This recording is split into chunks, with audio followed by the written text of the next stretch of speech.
ktoré my máme, teraz sme tu absolútne akože homogénna skupina, nech sa na vás pozerám akokoľvek, tak sa tu so svojimi čiastočne židovskými predkami cítim ako jediný neslovák. To sú všetko konštrukty, ktoré sme nejakým spôsobom získali, ktoré sme získali od našich rodičov, v škole, od našich kamarátov, od našich susedov, od kohokoľvek iného. Ale keď sa zase vrátim k tej situácii, je etnikum, ktoré žilo do roku 1948 kočovným spôsobom života, pravdepodobne do žiadnej miery nemanipulovali s priamými finančnými prostriedkami, nie to ešte s nejakými bankovými účtami, kreditnými kartami alebo niečím podobným. Boli absolútne vykorenení, dnes vo veľkej miere žijú v segregovaných osadách, kde je tá chudoba tak rozšírená, že tam nie je čo plánovať, tam je to proste len o tom, že či prežijete z tých peňazí, ktoré dostanete, čo sa týka nákupu potravín, plus je tam ešte tá úžera, takže tie peniaze idú obvykle priamo úžerníkom, ktorí zneužívajú týchto ľudí, ktorí sú odkazaní na sociálne dávky a vlastne v najcitlivejších situáciách. Takže zase skúsme sa nad tým zamyslieť tak, že ako by sme skončili my, keby nás vrhli niekam na púšť, kde by sme nevedeli nájsť vodu. Lebo to proste beduíni sa naučia od útleho detstva, ale... Vy tvrdíte, že to je problém komunistického režimu, to je ten zákaz toho kočovania, ale tak ja s týmto tiež zásadne nesúhlasím, pretože už počas Československej republiky, teraz neviem, či to bol samostatný zákon, ale či to bol len paragraf, existovalo niečo také, pán Kandrač, súhlasím, ako zákon o potulných cikánech. Hovorí vám to niečo? A tým sa tiež za prvej republiky také niečo bolo. Za Československej republiky. A tým sa teda ako obmedzovalo kočovanie a ten potulný spôsob života, takže nie je to len problém komunizmu. No, teda ja som asi ešte s pánom docentom z tej staršej generácie, ak môžem aj povedať. Ale myslím si, že ten problém je oveľa dôležitejší. Neviem teda, na vlastné koži som nezažila v 48. roku, čo sme my robili, ale keď po 89. roku bol schválený zákon, pokiaľ sa ja pamätám, že môžu kočovať. Určite si to pamätám, pretože viem, že v médiách boli rozhovory s Rómmi a oni teda povedali, že oni v žiadnom prípade sa nechcú vysťahovať z tých domov, kde ich teda ten bývalý režim, ktoré im dal. Čiže z toho len vyplýva, že určite vtedy, keď to takýmto násilným spôsobom urobili, tak bol to problém, akým spôsobom to urobili. Ale tak chcem tým len povedať, že je to oveľa komplexnejší problém, že oni v súčasnosti určite by nechceli kočovať. To len hovorím len preto, že od tohto sa odraziť, akože vlastne tu nastala chyba kdesi, ak hľadáme genézu toho súčasného stavu, tak by to bolo ako podľa mňa dosť veľké zjednodušovanie. Škoda, že sa týmto smerom uberala diskusia, lebo verejný ochranca práva nerieši rómskú otázku, ani som nikdy tak nechcel tu prísť, som išiel na to, čo som mal prísť. To neznamená, že ako občanom nemám svoj názor. A ja som jasne povedal, že asi v čom nevidím riešenie, pretože tá úroveň tej kultúry, ale prosím, aby som bol pochopený, nie kultúry v pravom slova zmysle, ale kultúry správania sa, tak jak každá spoločnosť chce, je nevyhnutne faktor, ktorý ovplyvňuje toto, či chceme, či chceme. Takisto súhlasím s tým, že otázka motivácie veľmi dôležitá je, či prečo to ten radiátor dáva, prečo ničí to náradie, to je samozrejme, aj keď treba rešpektovať vždy špecifické problémy toho daného prostredia. A súhlasím s vami, že to je otázka nie na jednu, na niekoľko rokov riešení, veď máme túto históriu, riešime tento problém veľmi dlho a ešte neviem, či sme aj v polovičke. Takže toto by som nechcel ja to zúžovať na takéto veci. Prečo? Máte názory, ktoré isté, že má verejnosť, treba ich rešpektovať. Liek, ja osobne hovorím teraz, neviem na riešenie rómskej otázky, jedine by som to, môj názor je, že aj ja ich aj považujem za občanov a by som aj pristupoval aj týmto spôsobom, vyžadoval aj plnenie povinností a samozrejme musia znášať za neplnenie povinností aj následky. Tak je každý občan to musí. No a otázka toho, že či niekto zničil sociálny byt, nezatvárame si oči, niekoľko takých je. Prípad Lumník, to noviny píšu, pozrite prípad Nových Zámkov, čo bol. Osobne som tam bol riešiť, nikto nebol tam z ústavných činiteľov. Som tam bol, tak som to videl. Prípad Prešova ste spomínali, áno, ulica Svojdomov, to bolo krásne domy a tak ďalej. Takže nemôžeme predtým zatvárať oči, že nezničí niekto. To dokonca neboli sociálne byty, to boli byty normálne pre každého občana. Takže to zase treba, ale tu zase, ja to nechcem ani ospravedlňať, haniť. To netreba to tak brať, že každý názor je proti ním. Nie je to proti ním.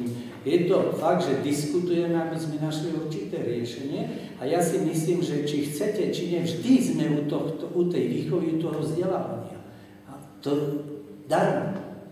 Pozrite sa, jeden čas sme písali aj vo veľkých hoteloch, že nebracajte bumagu v misii pre ruské skupiny, lebo oni, keďže mali tam, používali len ten turecký záchod, tak aj, áno, to je tak, presne, sme písali, čiže vidíte, tiež ich treba prevychovať. A musíme aj... Prepáčte, že vám do toho skáčem, ale pamätám sa zo začiatku 90. rokov pomerne vo všetkých obchodoch v Rakúsku, vo Viedni bolo napísané po slovensky: Slováci, nekradnite. To si ja osobne... No ale preto to chcem povedať, že treba tam prevychovať, tu musí byť tam. Ja by sme sa to prispôsobili, ak to bolo teda myslené na nás ako Slovákov. To nebolo myslené na slovenských občanov všeobecne. A tak to nikto dneska to tam nie je písané.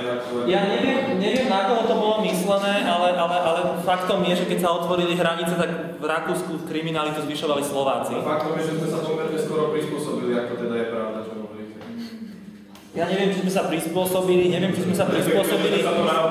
sme sa prispôsobili rýchlo, ale ak chcete povedať, že Slováci prestali kradnúť až pred 20 rokmi, tak to je tiež také povážlivé, že či to bolo v poriadku, že sme kradli predtým, alebo ako. To ja netvrdím, ako podľa môjho názoru sa nejednalo o Slovákov, ale o slovenských občanov, a už čo si pod tým predstavíte, ako to je iná vec.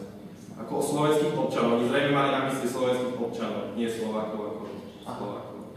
Ja by som chcela vrátila ešte k tej rómskej menšine, keď už týmto smerom ide tá diskusia, pretože mám ešte nejaké celoživotné skúsenosti.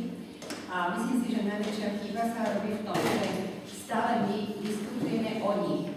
Oni majú svoju kultúru, nepochybne, oni majú svoju identitu. Pokiaľ oni si toto neuvedomia a proste nebudú absolútne samostatní a nevstúpia do diskusie s nami, tak stále to bude len naša diskusia o nich a proste nikam to nevedie. Proste oni si musia s tým urobiť, chytiť to do vlastných rúk a oni si s tým musia urobiť poriadok. Pretože potom to aj skončilo tak, že po 89.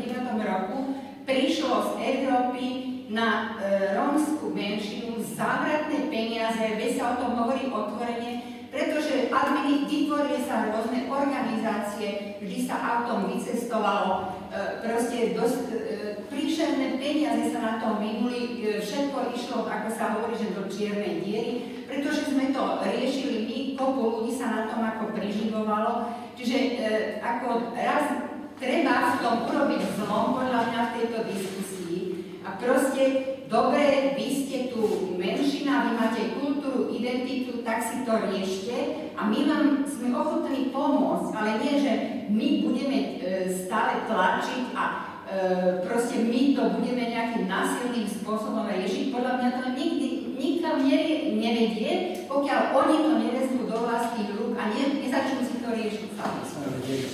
Ja som nikdy nepovedal, že násilným spôsobom. Naopak, ja som vždy zdôrazňoval, že som proti násiliu. To som vždy povedal. Možno som sa zle vyjadrila, ale v podstate takým neprirodzeným, že v podstate my čo si stále riešime za nich. Ale ja som nikdy toto nepovedal. Ja nehovorím ako teraz, ja nie som to bolo voči. Neviem, prečo teraz ja som vždy hovoril. Asi to, že riešime len my a nejaká spätná väzba, Ale keď ste pozorne počúvali, tak je jasné, že keď hovorím o ich, že ich musím zainteresovať do riešenia problému, lebo to je ich problém. A nemôžem ale zase povedať, že náš problém to nie je majorita. Takisto.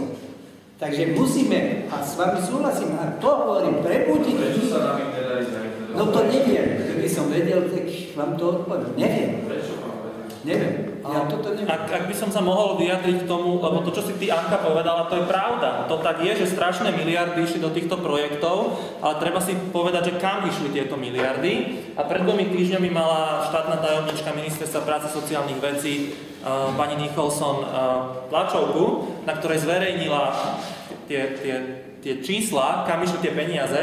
No a väčšina z tých peňazí za tej bývalej vlády a za tých predošlých vlád to nebolo veľmi rozdielne, išla do JNT, pretože firmy, ktoré boli prepojené s JNT, si urobili nejaké projekty našité na rómsku minoritu a za 600 000 eur si objednali nejakú analýzu, ktorá v konečnom dôsledku mala úroveň možno, ja neviem tohoto, čo tu držím v ruke, nejakých 5 až 4 alebo niečo spodobné. Ohromné peniaze. A takisto treba sa vyhnúť stereotypu, z týchto peňazí z eurofondov ani halier v dnešných podmienkach cen nemôže byť odovzdaný týmto obyvateľom tých segregovaných osad. Tí ľudia nedostanú do ruky nikdy ani halier peňazí. A nedostanú ani nový dom, ani nové auto, ani nič podobné. Tieto peniaze sa dajú použiť iba na úvodzovkách riešenie. Čiže, čo sa robí? Napríklad sa robia rekvalifikačné kurzy, že človek žijúci v tejto osade, ktorý nemá žiadne formálne vzdelanie, ide na rekvalifikačný kurz na vizážistu, alebo na barmana, alebo na niečo podobné. A to sú ľudia, ktorí nič z tých vecí, s ktorými majú pracovať v živote, nevideli. Ale potom sa to krásne vyúčtuje cez 15 SROčiek nad sebou a potom v konečnom dôsledku na ministerstve to stojí 1 000 000 eur, ale tam dole niekomu zaplatili 500 eur za to, aby prišiel do osady, rozložil si tam šminky a ukazoval, ako má fungovať vizážista. To je len jeden príklad za veľa. Alebo starosta Plaveckého štvrtku dostal 4 milióny eur na riešenie rómskej otázky, ako sa to nazýva, a z týchto 4 miliónov eur 2 milióny eur použil na vybudovanie odpadového dvora alebo niečo na ten spôsob pri miestnom úrade. Akože to len tak proste najal si stavebnú firmu, postavil si tam nejaké budovy, lebo proste mu to nejak zapadalo. A ja myslím, že keď nejaký investigatívny novinár sa do toho pustí, tak vlastne zistí, že tá firma patrila jeho svokre, alebo švagrovi, alebo niekomu, ako to tak na Slovensku obvykle chodí. Takže ako... Nie je stereotyp? Povedal som, že to nejaký investigatívny novinár na to môže prísť. Myslím, že za tých 20 rokov už sme takýchto prípadov mali dosť a pokiaľ máme konkrétne čísla z toho ministerstva a vieme, do akých firiem išli a že to bolo prepierané cez 15 SROčiek, tak by som to nekvalifikoval ako stereotyp, ale kvalifikoval by som to v rámci inteligencie. Takéto, čo v Amerike majú príslovie, že fool me once, oklam ma raz, shame on me, moja chyba, fool me twice, no, proste princíp, raz ma oklam, tvoja vina, ty si ma oklamal, oklama dvakrát, moja vina, lebo som sa nechal. Takže si myslím, že zapojiť inteligenciu do toho, ako sa používajú eurofondy, nemôže škodiť. Dobre, tak. Keďže čas na seminára už vyšla, tak by som oficiálne dnešná ukončila. Veľmi pekne ďakujem našim obidvom hosťom za ich účasť, za ich príspevky a za odpovede na našu vážnu diskusiu. Takže ďakujem.